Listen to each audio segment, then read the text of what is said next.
Hey folks, this is Matt once again. Coming out with my second review for the night or day, whenever you see this. I know this guy, iamdadescott. Last time I did request, I said I'd get to one of these movies, and finally, Stephen King's Silver Bullet.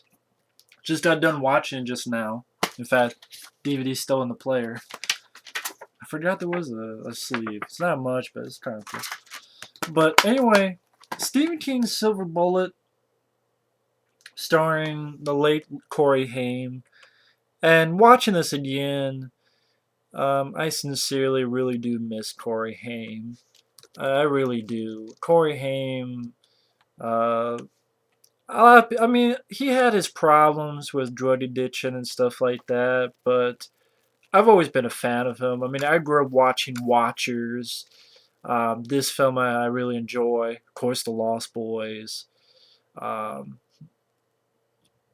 but anyway, Stephen King's Silver Bullet, I gotta say, is without a doubt one of my all-time favorite werewolf films.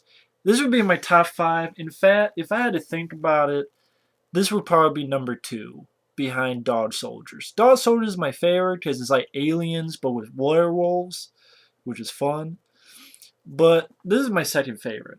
I know people are like, well, what about American Wolf in London? What about The Howling? Different strokes, different folks. I don't think they're terrible films at all. But this Dog Soldier, this film I just enjoy more. Uh, Maybe because of the cast, maybe because of the plot, maybe because of the pace. Um, that's probably what it is. The cast, the pacing, and of course it's based on a Stephen King story. And I did not know this until I looked it up. Don Coscarelli was actually going to direct this film. The same guy who directed Phantasm was going to direct this movie. But apparently he had problems with Dino De Laurentiis, and then that didn't happen. And then you had this guy, Daniel Attias, or Attias.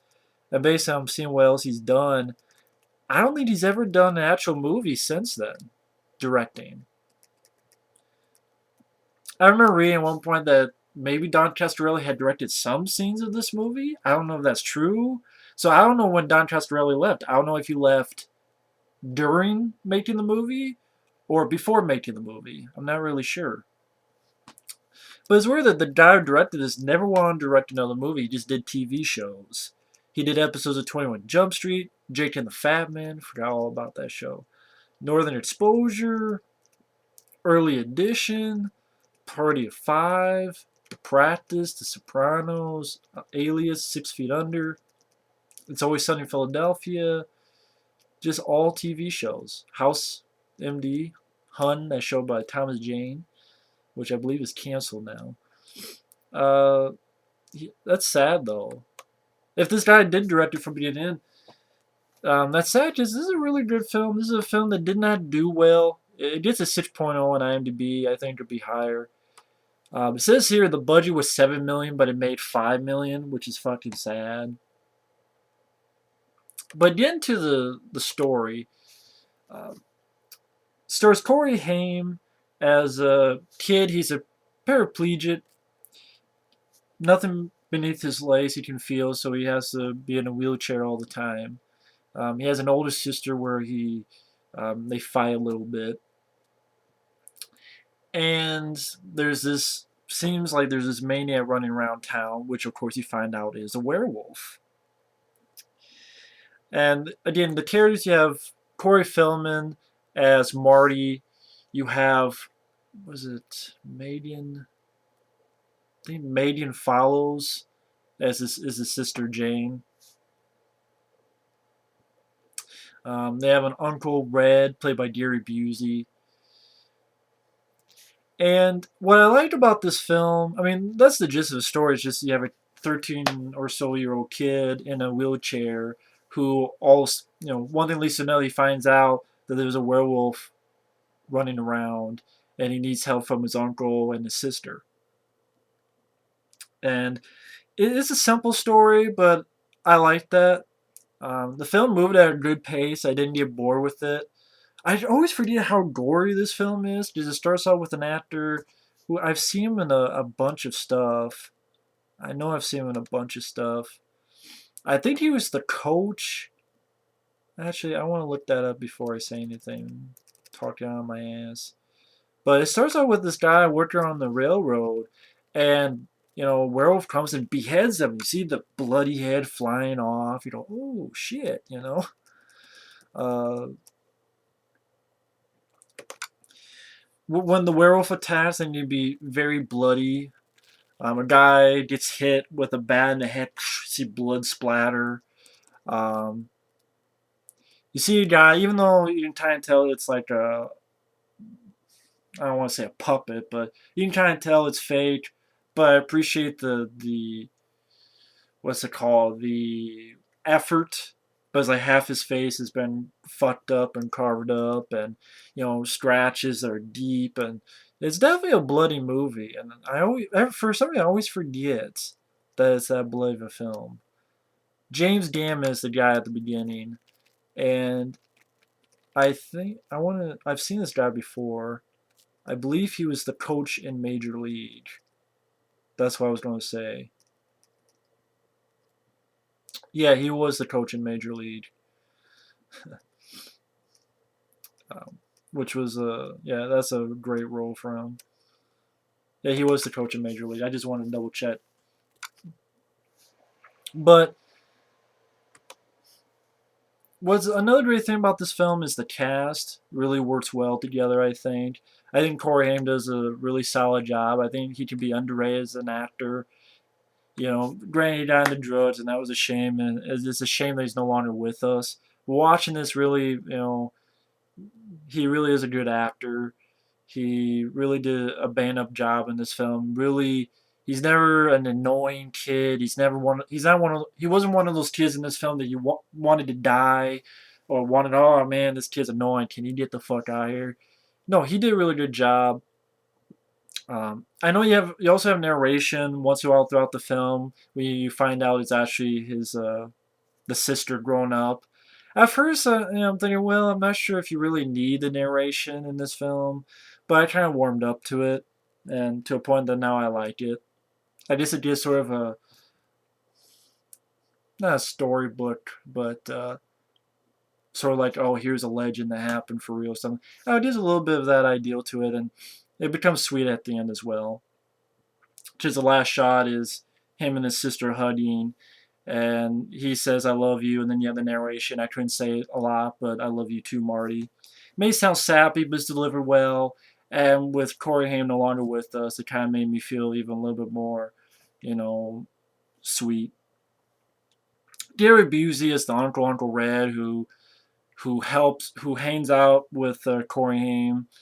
Uh, Actually helps him. He has his motorized wheelchair, Corey Haim, which I think is really cool, and it's the wheelchair's named the Silver Bullet. And then actually his Uncle Red, Gary Busey, builds this like motorcycle type. It's like a wheelchair, but it's like a motorcycle. It goes really fast. And um, Gary Busey does a great job. This is probably, I would say it's my favorite role, Gary Busey. I mean, he does really good in Under Siege and DC Cab, that little bit of role he has in Black Sheep with uh, Chris Farley. Uh, I said Under Siege. Predator 2. But I don't know, this is just my favorite character of his because yeah, he has a drinking problem, but he's funny. Apparently, he got to ad lib a lot in this film, and he really gave an energetic performance. Like he's playing cards with Corey Haim, and Corey Haim wins. Gary Busey's like, "Oh bullshit, look." Uh, but he doesn't believe when they tell him, but at the same time, you really start to like his character because he takes that leap to doesn't believe him, but yet he still helps the kids out, especially at the end. So I really like Gary Busey's character of Uncle Red. Um, let's see. Again, it gets pretty bloody at times, and again, it really keeps going, keeps moving. I think it's well shot. There's a moment where you find out that little boy's been killed, but they handled this very well. You never see the remains, but just being told. And there's a shot from very far away, and you see like in the distance that there's a body there, but it's covered up, and you never get a look at it, and you didn't really need it. But the way they handled that, I thought was very well done. The supporting cast is really good too. Um, you have Terry O'Quinn, the stepfather himself. He plays the sheriff here. You have Lawrence. I didn't remember Lawrence Tierney, the guy in Reservoir Dogs, who's like the boss. He's like, "You're Mr. Pink. Why am I Mr. Because you're Mr. Pink." I said so. You're Mr. Brown. That old guy, which I know a lot of people had a lot of problems working with, like Tarantino talks about it. That old actor, Lawrence Tierney. Again, if you've seen Reservoir Dogs, he's the old guy who's given the names of Mr. Pink. You're Mr. He's actually in this film as the like a bartender has his back called the Peacekeeper, and he gets killed by the werewolf. I forgot that Lawrence Tierney was in here. And it would have been interesting to see what Don Coscarelli would have done if he had directed the whole thing.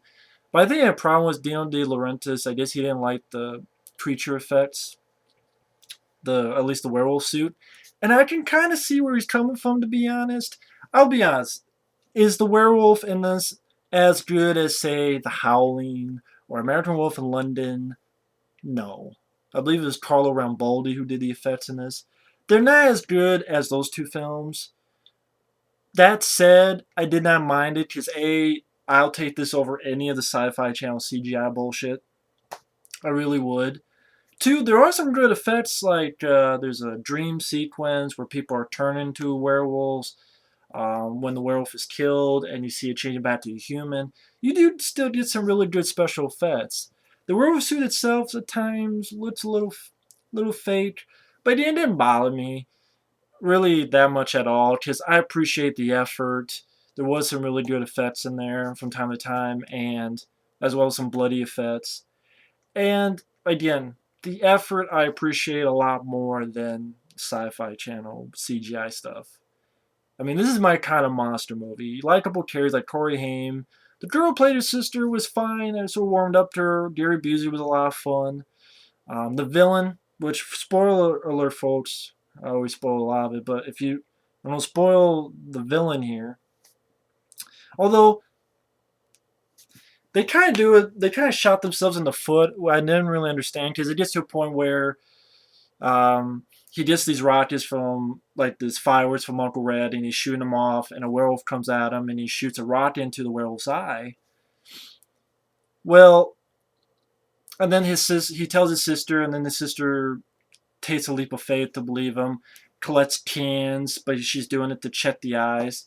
But the thing is, they build this up to say, oh, it's a reveal of it's actually the Reverend Everett McGill, who was also the main baddie in The People Under the Stairs. He did a great job in this film as well as that film. Plays a really good bad guy.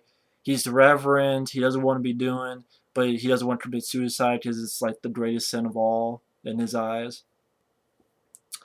Um, I really like Everett McGill, but they really shot themselves in the foot with the editing. I think this was a big fuck up they made because they shoot themselves in the foot by spoiling who the killer is, who the werewolf is.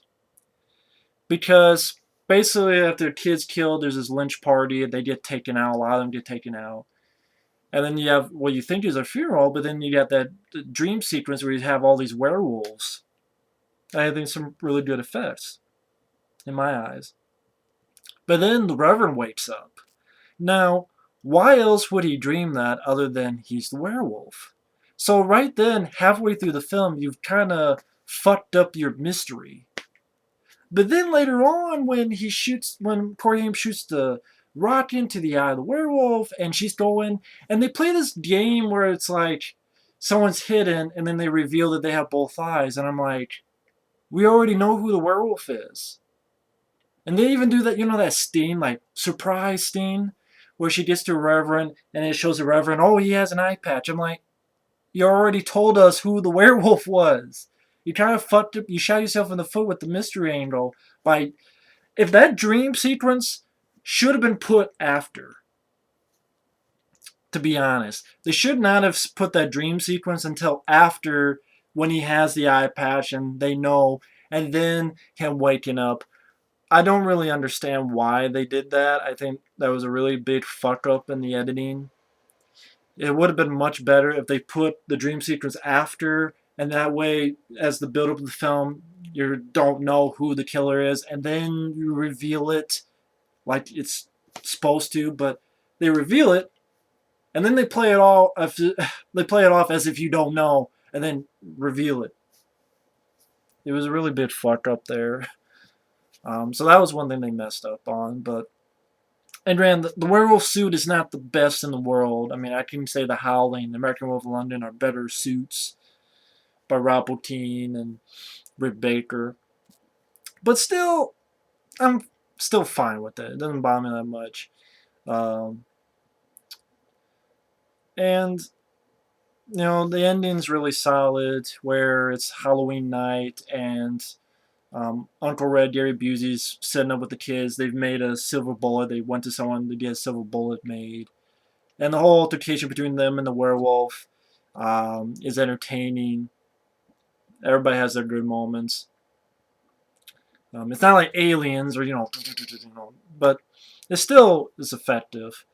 And the guy who did the story is actually Jay Chataway, who, of course, did the scores to Maniac Cop, among many others. And I think he did a really good job with the score.